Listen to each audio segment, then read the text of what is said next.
My name is Malik, and I am honored to be your host today. The agenda for our webinar today will be as follows. So our first speaker is Dr. Ramla Jarrar, co-founder and CEO of Mass Analytics, with over 17 years of experience in marketing mix modeling, predictive analytics, budget optimization, and marketing strategy. Our second speaker is Alice K. Sylvester, partner at Sequent Partners. She is currently involved in many industry performance measurement initiatives, new media metrics development, and cross-media measurement. We also have a guest speaker with us as well, who will be joining us during our Q&A session, Dr. Firas Jabloon. He also has over 17 years of work experience in software development, mathematical modeling, data analytics, and artificial intelligence. We will then be wrapping up our webinar with an open discussion where we address your questions. So please do not hesitate to drop your questions in the Q&A box to your right. Welcome again to our new joiners. And now, without further ado, I'll leave you with our first speaker, Dr. Ramla Jarrar. The floor is yours, Ramla.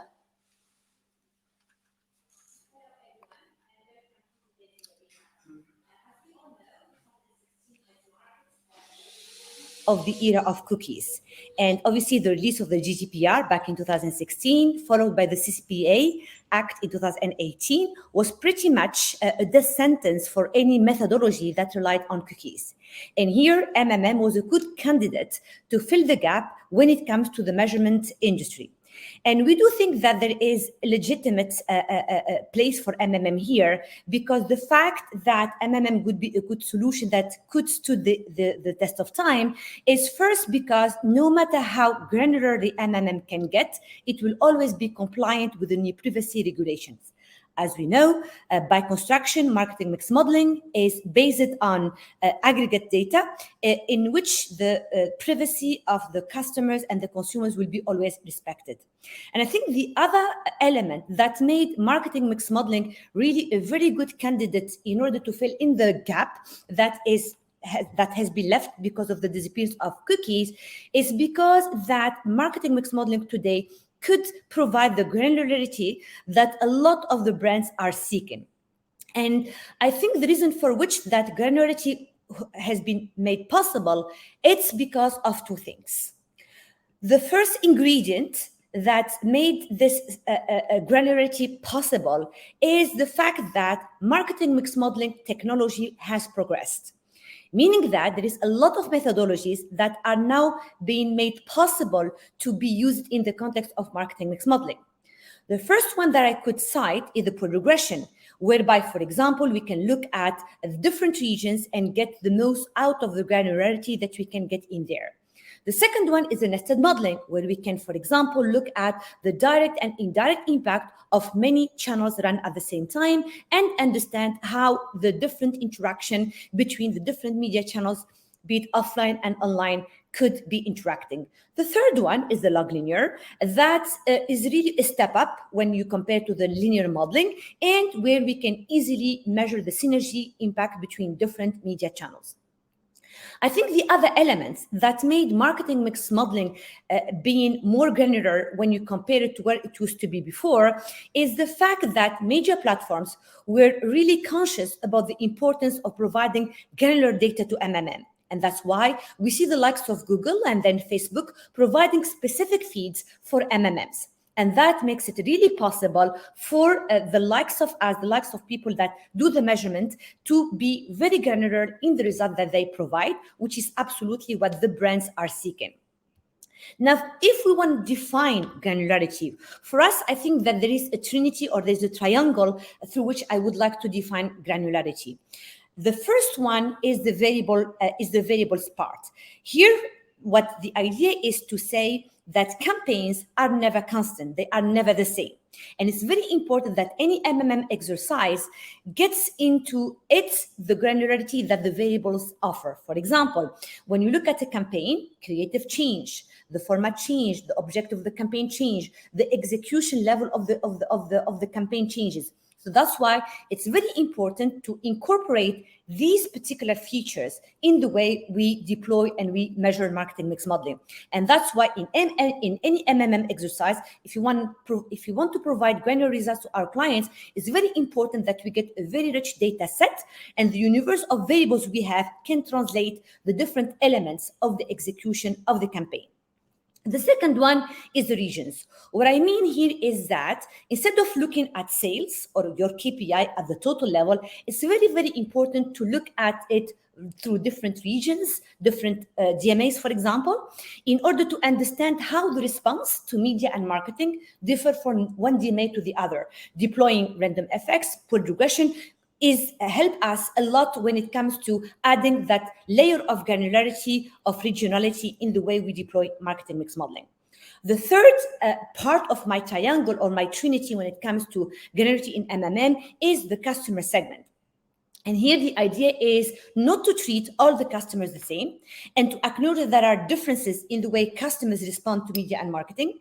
And it's very important that when we deploy marketing mix modeling, it's deployed at the customer segment level, because sometimes some media channels would prove very useful in order to get a response from a specific customer segment, but completely useless to bring the response from another customer segment.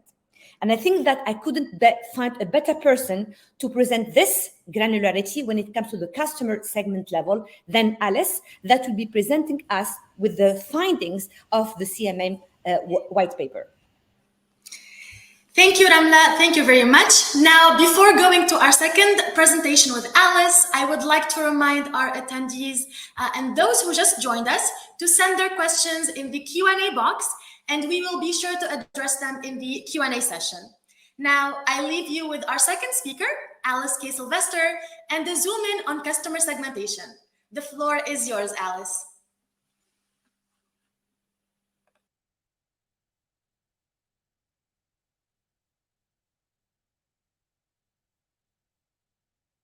Alice, I think you're muted.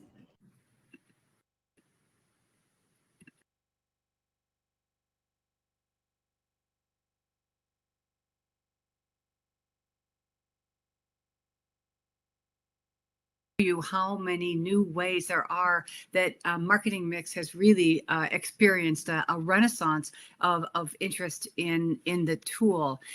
For a long time in the most recent past, people only wanted to talk about attribution and how cool attribution was and all the digital performance measurement, and nobody really wanted to talk about market mix modeling. It has a bit of a reputation of being backwards looking and slow and historical and not relevant at all. And I think to this day we have people who believe that. But over the last couple of years, it really has experienced a renaissance. It's back in favor, a lot of it having to do with the privacy regulations that are making attribution a far more difficult proposition than it ever was. We see really significant and breakthrough improvements in integrating long-term measures of advertising effectiveness on brands and on long-term and short-term sales. Some of it's through brand health measurements, some of it's through the integration of solid social media and consumer sentiment data. But that's a very big breakthrough. It's not all about last week's sales. We're also seeing a lot of granularity in data, leading to much stronger results and much more actionable insights. We see granularity, as Ramla said, on a geographic basis, on a target segment basis, in different periods of time. So there's a lot more granularity than there ever was before. With much faster market mix models, very few of our customers are actually doing a one-time only or a one-year only review of their marketing performance. We're hearing about quarterly, monthly, some weekly MMMs. And it's really becoming a very more active and agile tool than it was. And even to the point where you can evaluate the impact of individual media tactics by setting things up to read them correctly. We're seeing more of that, and that was not ever the way MMMs were done. They were done with a big chunk. Here's a big chunk of television, a big chunk of outdoor media, but now we're able to get much finer in the analysis. So I was thrilled to death when Ramla asked us to work with them on bringing this case study to life, increased granularity with modeling your customer segments. the customer segments are really useful when market level analysis can reveal, but can't really explain any of the anomalies. There just isn't enough that you can pull from market level data, whether you have conflicting purchase data or marketing response patterns.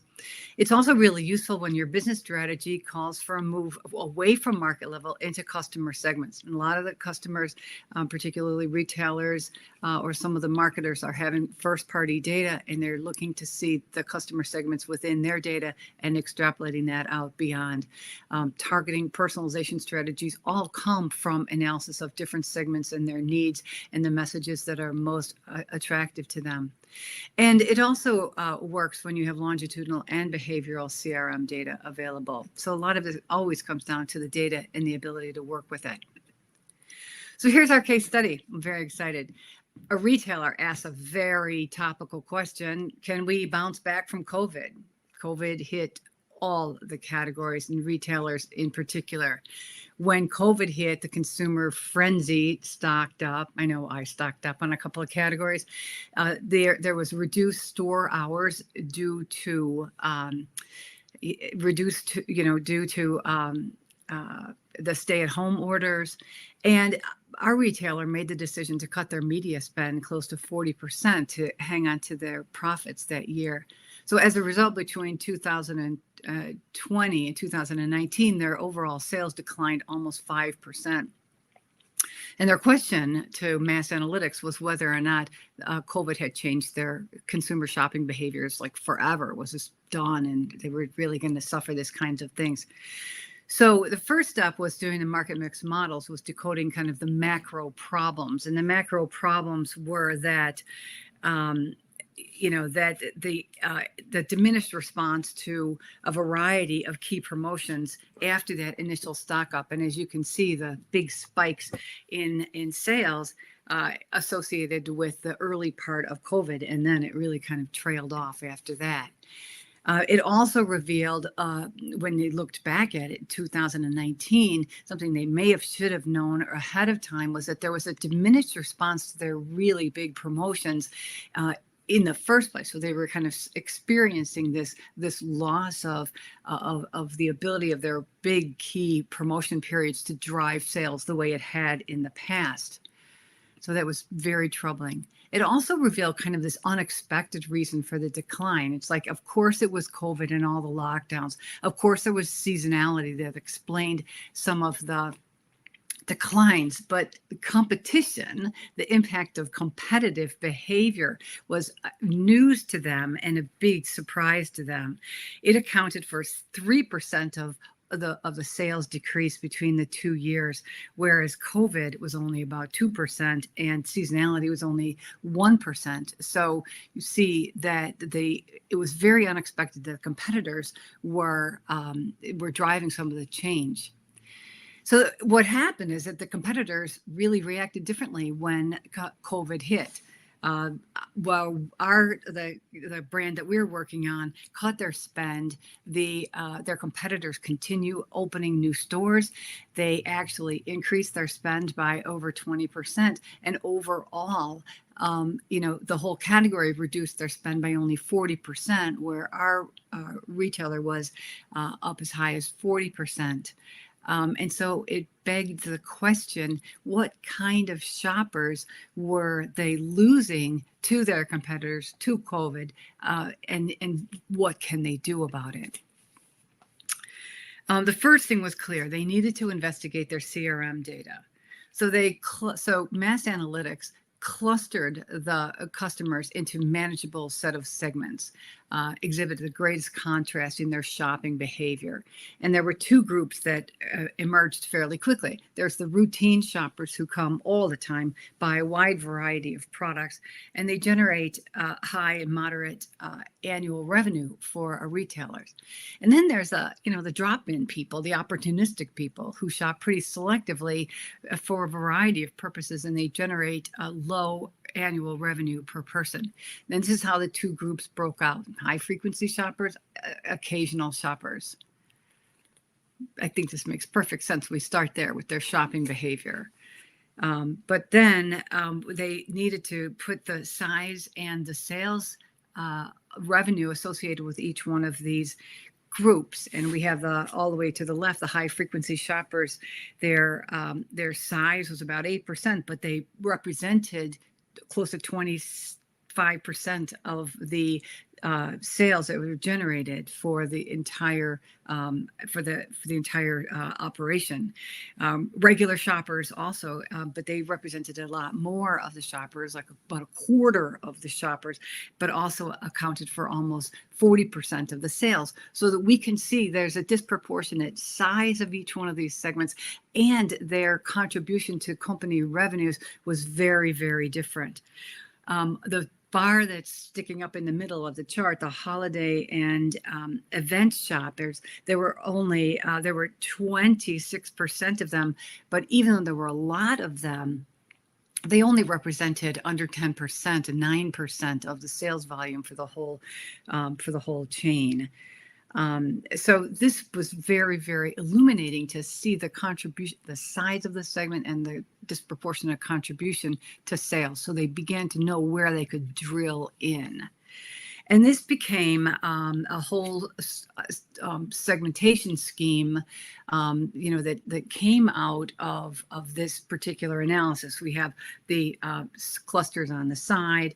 We have how often they visit, what time of day they visit, the size of their basket, how much money they were spending each time they went to the store, what products appealed to them most often, and why they came. And this ranged from, it's the store down the block, so proximity, to end of the month stocking up, or evening snacks, or after work, or they came in because of particular promotion. So all of these variables began to explain the different segments and show how different these marketing segments actually were. So when we went below the market segments, it clearly showed us below the surface and provided some critical answers about the pandemic. Almost all of their COVID-related sales decline came from the largest customer segment, these holiday and event shoppers. Remember, I showed you it was about 39% of all the shoppers that go to the store. And they tends to be in the summer, and they do most of their shopping. COVID drove 26% decline from this group, and it accounted for a huge amount of 9% of the retailers' total sales revenue. So COVID had a huge impact on the holiday and event shoppers. As we can see, this is the weight of each of the factors in decreasing the holiday event shoppers between 19 and 20 during the height of COVID.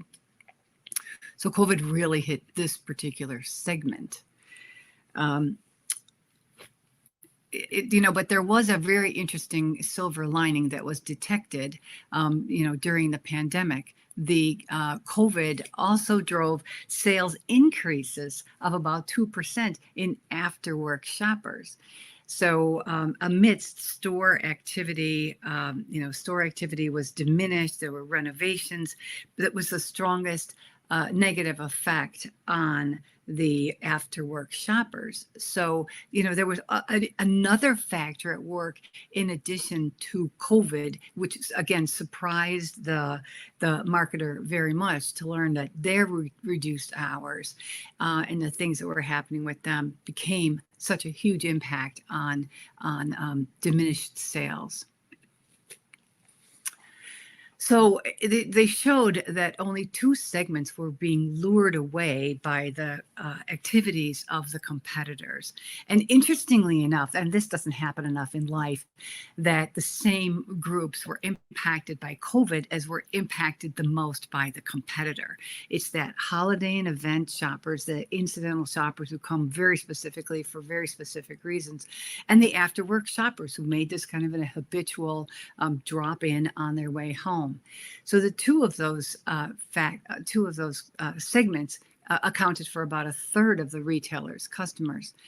And the only reason that they had never seen that before was because their marketing spend had held their growth steady. But once they cut the marketing expense, the way they did so strenuously, the trend moved further down. So to remedy this against these two key segments of their customer group, they had to come up with solutions for effectively and efficiently, precisely targeting these two consumer segments. And at that point, the marketing solutions to this were very clear. They were about, promotions, and they were about speaking directly to these people. Once you identify the source of the problem, it's easy to begin ideating and executing a plan specifically to bring people back. So throughout this customer segment analysis, what Mass Analytics was able to help the retailer create was a clear path forward on COVID-19. It wasn't the main driver of their sales decline. Make more store hours available, make it as convenient as possible, continue pulling customers in with promotions. And then they had to address this competitive threat that had been, masked by their sales data. The path forward was like outsmart the competitors, launch targeted ads to these key segments earlier. It's fun to think about the things that you could do to kind of outsmart your competitors. Spend more money, put it in television, close the deal with promotions. So they were able to kind of zero in with very specific marketing tactics once they had done the segment level marketing mix models. And so we see, very clearly that this approach is part of the renaissance of MMM. It provides much more granular and actionable insights, where this retailer was able to kind of pull their business around once they really understood what their problem was.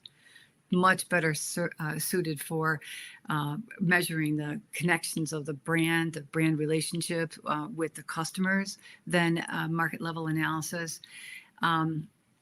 And the integration of both the aggregate and longitudinal data at the market level, as well as the behavioral CRM data, is a perfect combination for looking broadly across the market and then deeply into each one of these segments. And really, it is a solid future-proof solution that is not going to get impacted by privacy measures that we're beginning to see all over. So I think it's an excellent case study. It's an excellent application of more granular market mix models on the customer side, and really zeroing in on the issue at hand. So I was very happy to help write this up and think about what it meant. And I think it's going to stand as an awesome case study here. Thank you.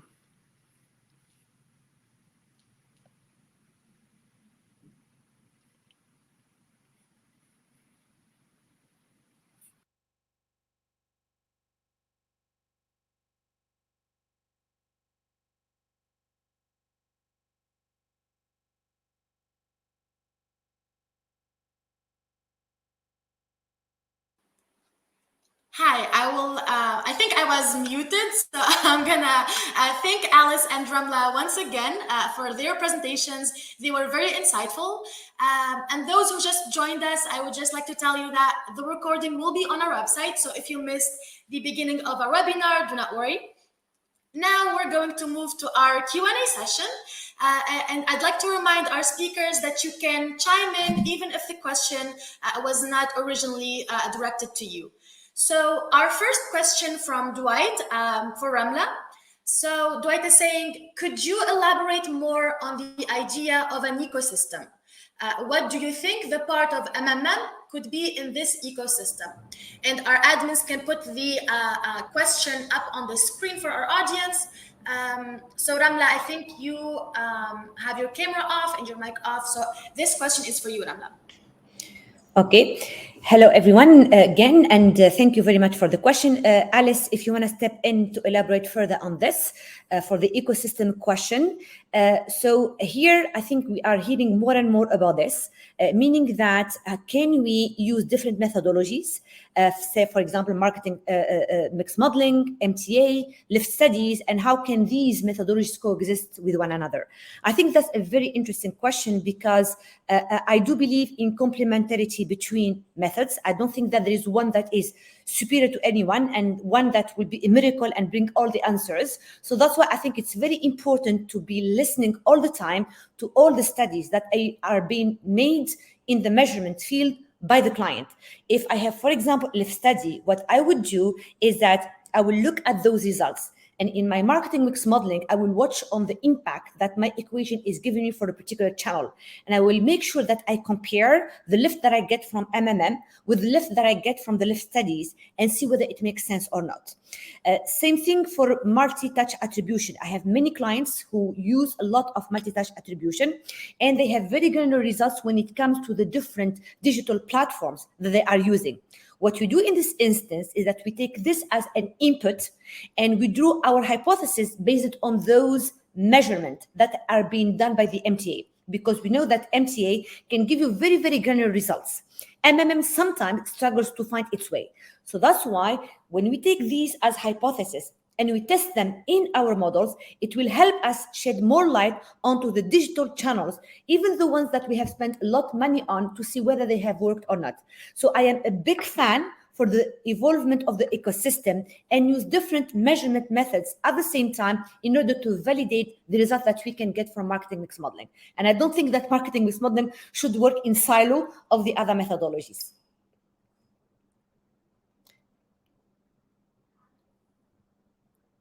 You're muted, Alice. The only thing I want to add is that when you ask modelers to start talking about the applications and the analytics in their models, they don't really want to talk about that. They want to talk about, what do you want to learn? What business issues do you have at hand? And then they will help decide what analytic technique is strongest for that particular question. What do you want to learn is the single most important question that anybody can ask their modeler. It's like, explain why are they coming to them? What is their problem? And then they can figure out which is the best answer for them.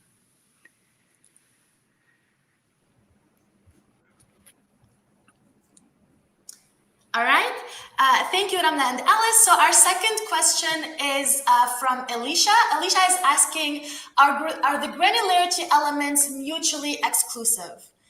So Ramna, perhaps you can take this one. So I think here we are talking about the triangle that I have mentioned earlier on, like the customer segment, the region, and the variables, right? So if this is the question, so I do think that these are not mutually exclusive, because you can easily have a model where you can be pulling your regions. Within those regions, you'll be looking further down into the customer segment within each region. And at the same time, you'll be looking at different elements of the execution of the campaign, like the creative, the format, the objective of the campaign, the platform in which it has been delivered, in order to get the richness, to get much more richness when it comes to MMM. So I think that these three elements, if data is available, of course, could be combined in order to give a much more granular results to your clients. Yeah, it all depends on the kind of data you have at hand. It is the case studies that we typically see are a little bit either or. Here's a great case study on going deeper below a market level into, here in the United States, it's about zip codes, postal codes, in studying the impact of the retail trading area around individual stores. That kind of geographic granularity is becoming very, very popular, and the models work much better when they are, operating at a lower level. But then, the integration of a customer segment is equally important, and looking where the population is and where the customers actually are. So all of them are together. I don't think they are necessarily mutually exclusive, but they can be, depending on the analysis, depending on the issue at hand and what the marketer needs to know. Most certainly, yes. So our next question is, how do you describe the competition variable, and competition between quotes? What is behind this variable? I'll be happy to start that, and maybe Ramla can step in after I'm done.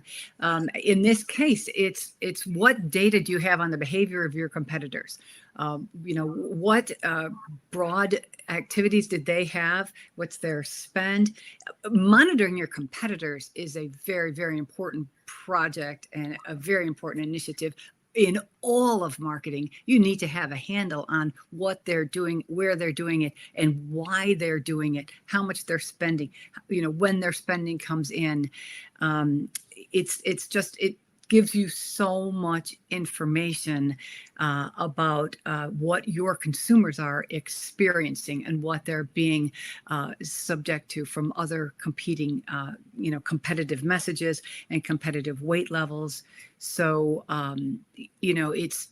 what are the main dimensions of your competitive behavior, your competitor's behavior that is impacting your results? I would simply add, Malak, here is that in the context of the CMM paper, what we have used in order to model competition was a combination of the media variable that they have deployed, in the sense that obviously when your competitor is advertising on different channels, that would impact your share of voice, and that consequently will be impacting your sales. And the other variable that we have used is because we are talking about here a retailer, that we have used the opening and the closing of the store. So if we have an opening of a competitor, and depending on how close that opening is and how large is the store, this is meant also to influence your sales, and that has been also used in order to model the impact that competitors have on sales.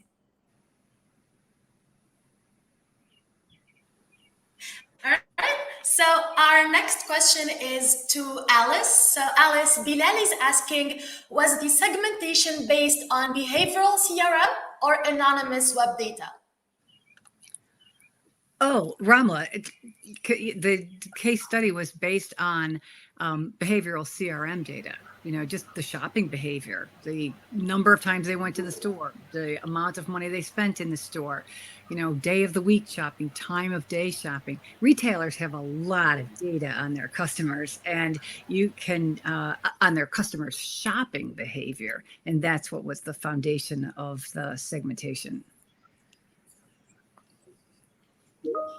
Yes, absolutely. That's exactly what has been done.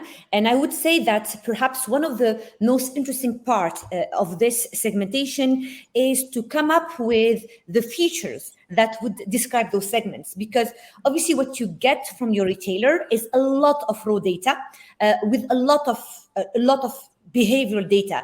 But I think it's very important that out of this raw data, you create elements that would represent how your customers have behaved. For example, you can get in this data, like all the articles or the product that they have bought.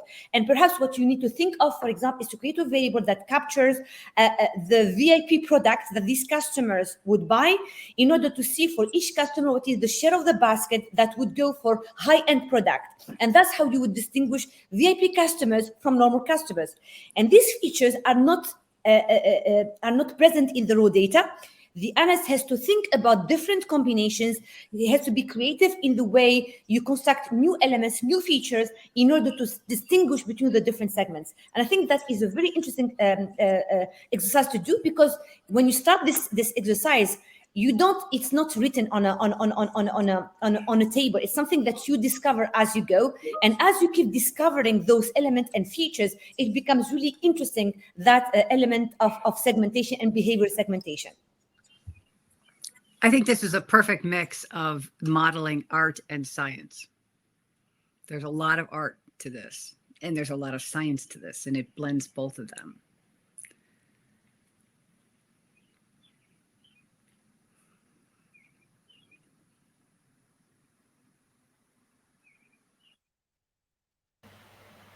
So our next question is for Firas. So Firas, this question is for you.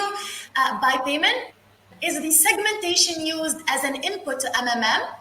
If so, how new customer acquisitions for which little to no historical data is available for segmentation handled? So the question is up on the screen.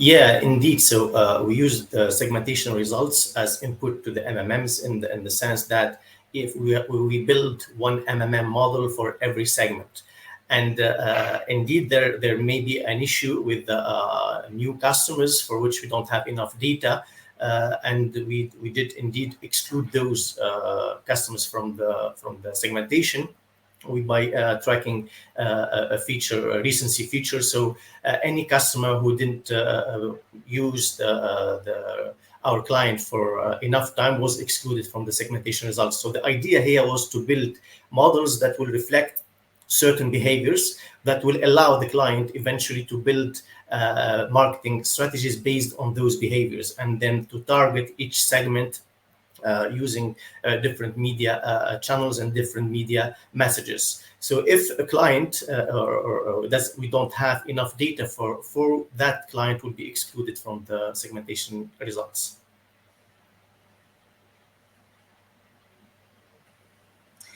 Malik? Ramla, would you like to add something to that? Yeah. Sorry to interrupt here, because I've seen another question that is related to the same one from Matt Triggs, which is, did you build separate MMMs for each segmentation, or was it pooled nested model structure? Yeah, indeed. So if I may answer that one, indeed. So we have every segment, which are and the segments are not overlapping. So we build one separate MMM model for every segment.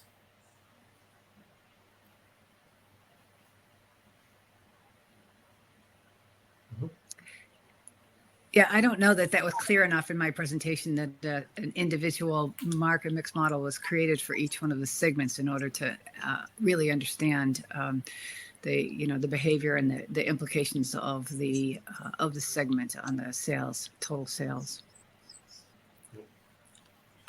All right. So moving on to our next question, which is for Alice. So Alice, keep yourself unmuted. So the question is, which metric or variable would be used to measure the contribution in the model? Is it the revenue? So I think also Firas can help answer this, so I would leave you to it.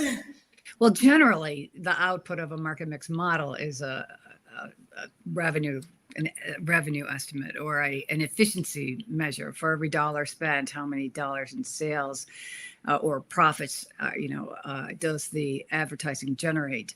So it becomes a financial measure very quickly. So it's about how much revenue was generated, and that is the output, and that's what the model is being built to explain and then project out into the future.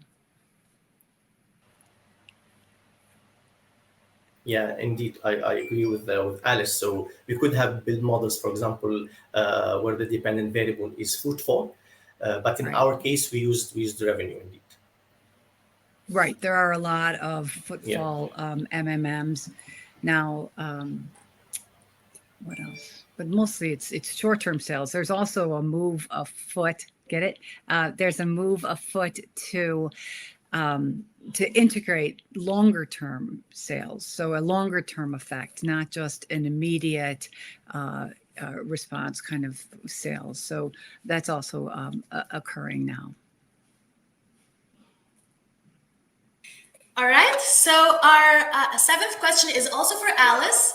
So Alice, thinking about the topic of the webinar, MMM as the future of measurement in a cookieless world, how well do you think MMM will work with all the different types of granular data, like to come from the wide range of identity solutions now competing to replace cookies? For example, Newstar, Fabric ID, Google Topics, etc. And this question is from Kevin. Thanks, Kevin. I think market mix models, so operating at a market level is going to be around for a long time, and it does preclude an analysis of individual customers, and so the identity data is not necessarily an integral part of the way market mix models have been done before. But the integration of experimental design and tests that would, provide the ability to test solutions against individual segments can be integrated in with identity solutions.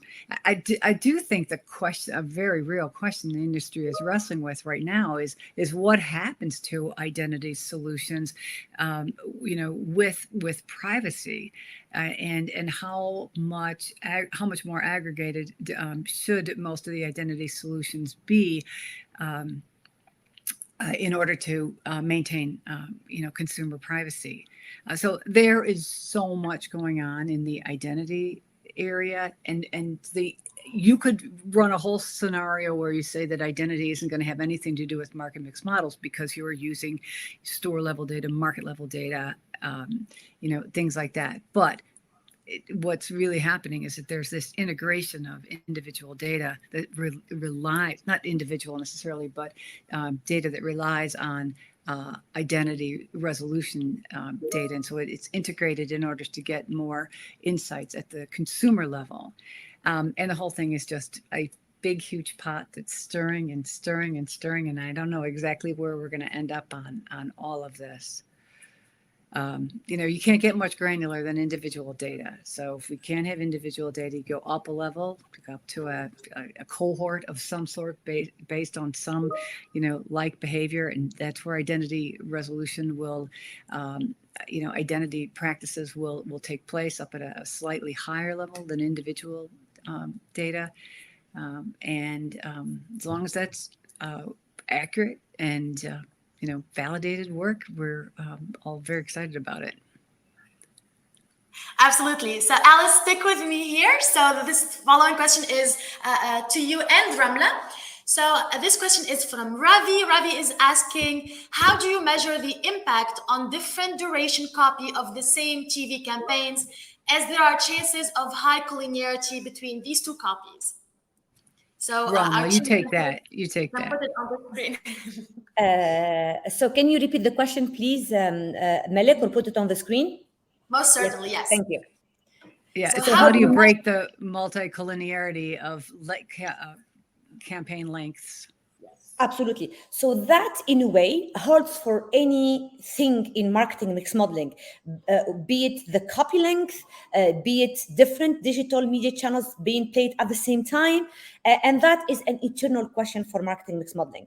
One of the things that we do is to create what you call mix media models, or in the context of copy, is to try to create a total variable, but this total variable will be weighted by the efficiency of the spot length. So there are different studies that tell us, for example, how efficient is a 60-second ad as opposed to 30-second or 10-second.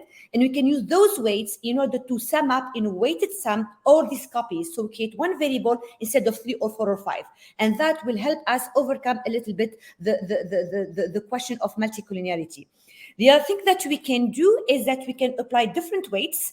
So if, for example, we don't have a ground truth about how efficient is a 30-second as opposed to 60-second or 40-second, we can create different variables where we apply different weights to each of these copies, and then we create thousands of variables, and then we can use the genetic algorithm or the auto modeler in order to find out what is the best combination of the copies effectiveness that will fit best into the model. And in that case, you'll be using your data in order to search for the best combination of copies. So the idea here is not to keep them separate, but to create different weights, create one variable, but different combinations of variables, and then you let the auto model choose the best one that best fits your model. I hope this answers the question. The only thing I want to add to that is that at some point it's insanely difficult to isolate a highly collinear variables, and that's when modelers recommend that you conduct experimental design. Just have to go into test mode and test it, and then read it afterwards, so that you can control the environment, you can control the variables and the way they sit into the media plan a lot better. It makes a lot of sense, but it really is like you just can't pull them apart. That's when you would do that. But I think what Ramla said about applying different weights from the data, it makes perfect sense. Yes, and I'd probably add here that, as you mentioned, Alice, if For example, you have clients that ask you for synergy when they never run things at the same time. So say, if you look at your data, you are asking us to measure synergy, but when you look at the 3 years of history, you never run them at the same time. So there is no way that you could measure synergy in that context. What we generally propose, or for example, if we have a severe case of multicollinearity, what we would generally propose is to run a test, and we can use the granularity of the different DMAs, different regions, in order to see and to separate the impacts. And when we run that test, we implement. Then after that, when we do the measurement, we can give more insight when it comes to whether a copy of 30 seconds would be better than 60 seconds, or et cetera, et cetera. So I think sometimes it's very, very important to be courageous and to say to the client, it's not possible to do it. I know that it's a dream for you to have this separated, but simply it's impossible to do it through MMM and even any other methodology. And the best way is to work together with your media agency to implement a proper test, so we can test this properly. You have a significant measurement, and you can then build on that finding in order to increase your budget on those channels. Right. It all depends on how badly they need the answer to that question. Yes. Thank you very much, both. Now, the next question is about segmentation or segments. How many models do you need for the segments? So by Yan May. Alice, I think you can, there we go. No? I can take that. So basically, Yes, basically depending on the number of segments that we have generated during the segmentation exercise, and then we build one model for each segment. Now it's up to you to create as many segments as you like, because, for example, you can create 30 segments, so nothing stops us from doing that. But will that be manageable from a marketing perspective? So the idea is to create enough segments that will allow the marketing manager to build a strategy that he can address for every segment. So in our case, I think we created around 10 segments, and then just maybe 7 or 8 of them, if I remember well, were addressable in the sense that we can build strategies around them. Thank you, Firas. I think you can also stay with me for this next question. How did you handle the low quantity of data points as you go deeper on granularity of marketing channels? Is there a limit on granularity where data variability is not enough to model? The team can put the question up on the screen. So yes, I think that's possible indeed. So we have very granular data sometimes that we need to deal with and use to build our models. And any marketing manager will be tempted or keen to have results as granular as possible, so that he can build strategies around them. And especially if he's used to results from multi-touch attribution, for example. Unfortunately, in MMM, sometimes that's not possible. So depending on the data, we try to build models, and we can try to go as deep as possible, but it's not always possible to go deep enough to different levels of granularity, especially if the data is not available, if we don't have enough data, or as the question we had earlier, sometimes we end up having collinear variables which we cannot really measure, we cannot really differentiate the impact of.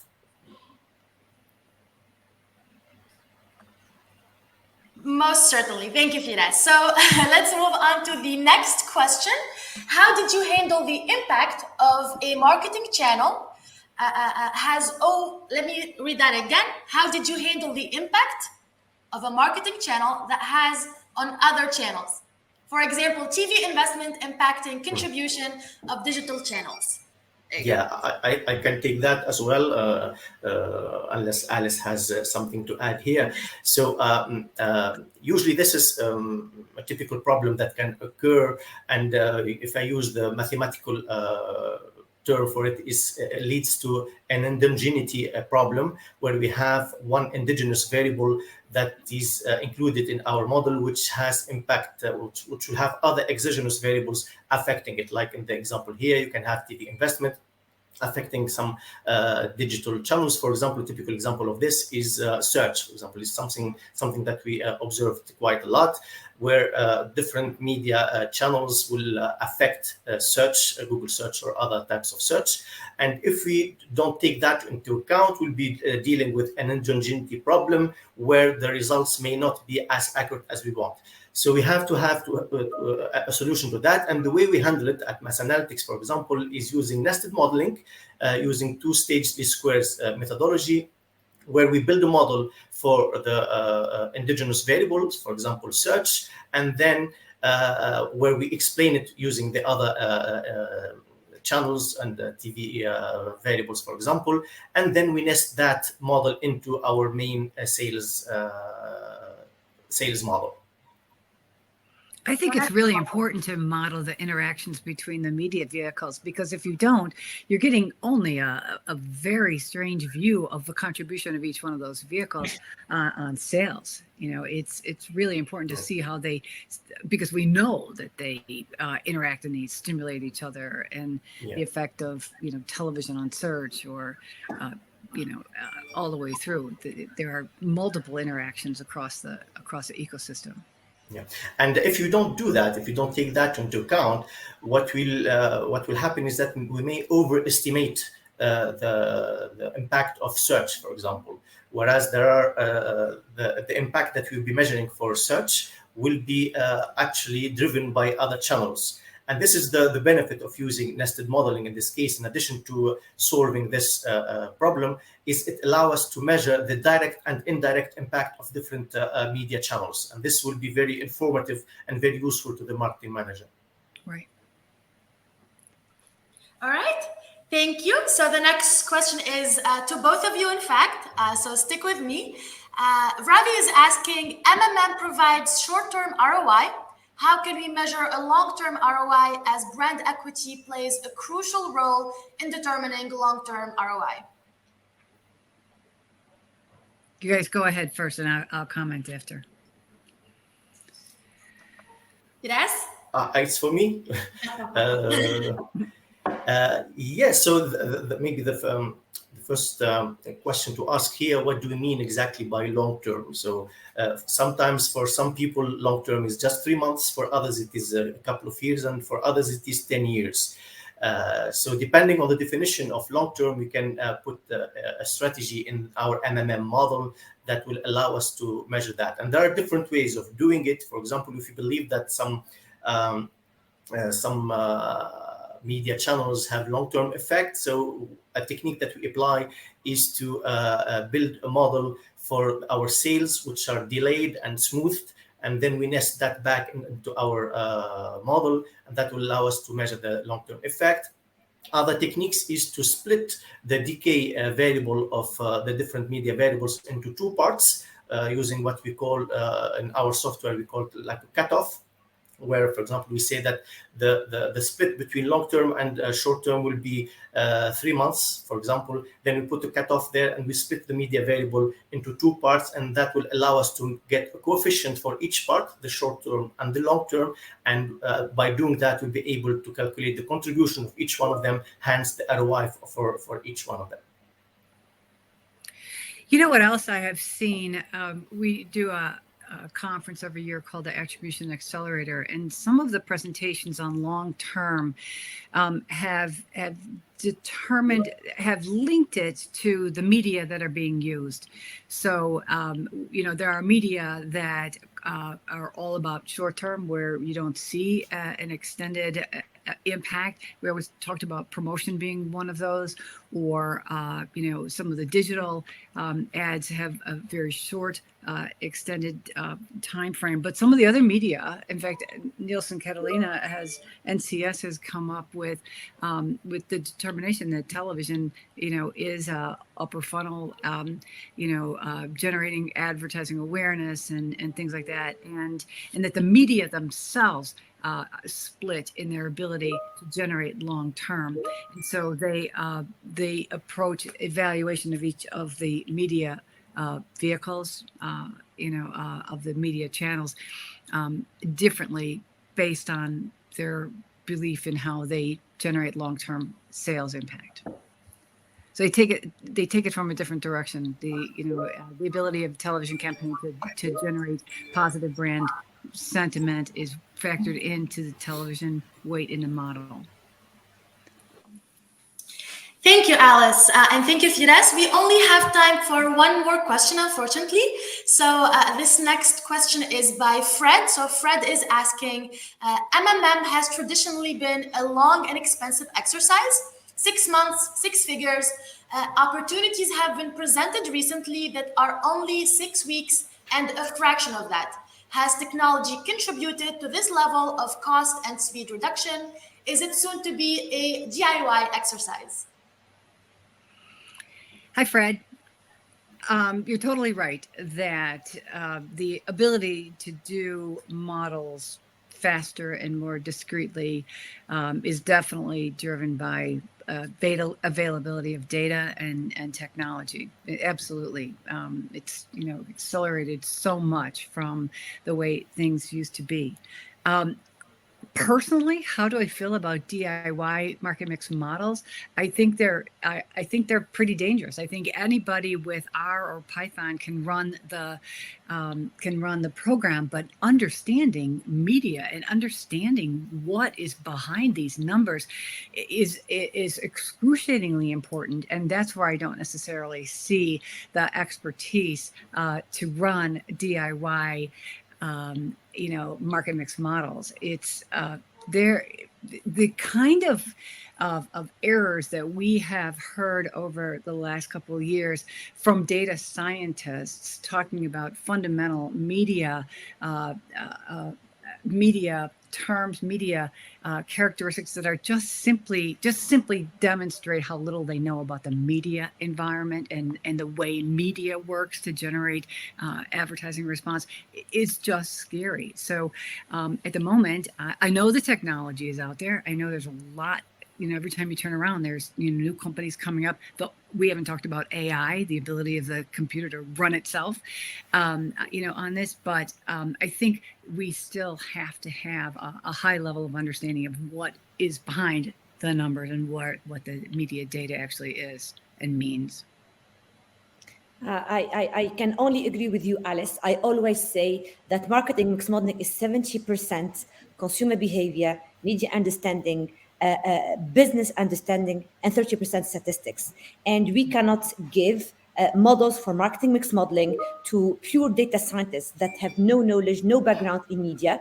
I have seen so many times models where there is no transformation applied to media. They just want to use the raw data as is, and they struggle to find an impact. And they just report that media is not working, and they can easily record a lot of loss for the client, and they don't really see the consequence of those actions. So I think that it's very, very important to be well grounded when it comes to media understanding in particular, because marketing mix modeling, although it measures a lot of things, but the focus of the clients is always when it comes to media. And if you don't understand how media works, how it interacts with one another, how long-term, short-term halo effect synergy work, I think it's very, very dangerous to give this type of modeling to pure data scientists that come from different fields. And because MMM today is very popular, it's very glamorous, it's attracting people and talents from everywhere. And when you don't have this training, when you don't have this knowledge, it becomes really dangerous to give these models to pure people that don't really know about the basics of marketing modeling. If I may add something to this, so I totally agree with both Alice and Ramla, but in our case, we indeed managed to reduce the length of MMM project thanks to technology, etc., but also thanks to process. So putting the right process in place, and in particular, and we talked about this in previous webinars, etc., by applying what we call an agile process with continuous feedback from the client, and instead of like the old way of doing MMM, where the analyst leaves for a few weeks and then comes back to the client to present results. In our case, we work by having almost weekly meetings with the client where we report back results, get feedback from them, etc. And that will allow us first to detect problems and errors early on, and also to fine-tune the model in a way that both satisfies statistical metrics, etc., and also have a sound business story behind it. And I think this was crucial for us to be able to reduce the length of NMM project. And if I may add something to the do-it-yourself exercise, maybe Quickly, yes. We we'll are get very short somewhere. on time. We'll get somewhere there, sometime there. In our case, we are improving our automodula and improving the way we set up the constraints to the automodula to guide it into getting the right results, both statistically and from both business perspective. And I think other people may be working on the same problem as us right now. And hopefully, as soon we'll get some good results on this track. Thank you, Firas. Thank you, everyone. Once again, we've reached the end of our webinar. We are very short on time. So thank you to our speakers. Thank you to our audience for asking great questions. Those who did not manage to get their questions up there, we will be in touch via email with the answers to your questions. So thank you once again. The recording will be on our website. And please, we look forward to seeing you in our upcoming webinars. Thank you very much, everyone. Thank you. Thank you. Thank you. Thank you.